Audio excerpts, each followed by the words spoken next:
अक्षांश रेखाओं की बात करें तो ये काल्पनिक रेखाएं होती हैं जो पृथ्वी पर क्षैतिज रूप से होती हैं। वो सभी रेखाएं जो पृथ्वी पर क्षैतिज रूप से होती हैं अक्षांश रेखाएं कहलाती हैं। इसके अलावा देशांतर रेखाओं की बात करें तो देशांतर रेखाएं वे रेखाएं होती हैं जो पृथ्वी पर ऊर्ध्वाधर रूप से होती हैं, और ये भी क्या है, काल्पनिक रेखा है। वो सारी रेखाएं जो इस प्रकार से ऊर्ध्वाधर रूप से होती हैं उन्हें देशांतर रेखाएं कही जाती हैं। इसके अलावा अगला जो है वो है रेखाओं को लेकर है। देखिए पृथ्वी के बिल्कुल जो मध्य से 0 डिग्री पे जो रेखा होती है उसे भूमध्य रेखा कहते हैं या विषुववृत्त रेखा कहते हैं।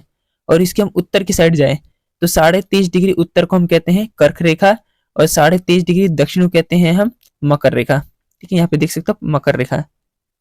इसके अलावा आगे जो है वो है गोलार्ध के बारे में। देखिए गोलार्ध की बात करें तो जैसे ये मान लेते हैं पृथ्वी को हमने 0 डिग्री पे हमने बांट दिया, तो ऊपर वाला जो हिस्सा कहलाता है उत्तरी गोलार्ध, नीचे वाला दक्षिणी गोलार्ध। इसी तरीके से देशांतर पर 0 डिग्री पे बांट दिए, जैसे ये 0 डिग्री है तो इसके पूर्व में पूर्वी गोलार्ध और इसके पश्चिम में पश्चिमी गोलार्ध। ठीक है, जैसे ये पूर्व है ईस्ट है, ये पश्चिम है वेस्ट है, उत्तर है नॉर्थ है, और ये साउथ है दक्षिण है।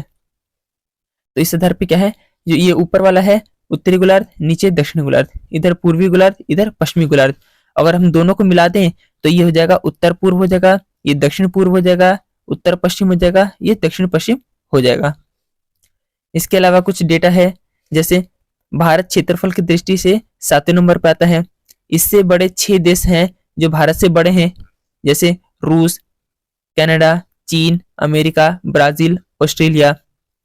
अगला जो है भारत के पास विश्व के कुल भौगोलिक क्षेत्रफल का 2.4% हिस्सा है।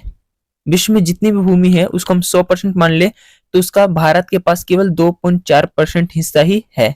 इसके अलावा भारत के पास अगर विश्व कुल आबादी की बात करें तो कुल आबादी का 17.5% आबादी भारत में रहती है। मतलब एरिया के हिसाब से हमें जो भूमि मिला हुआ है 2.4% मिला हुआ है, लेकिन जो आबादी रहती है पूरे विश्व का 17.5% रहती है।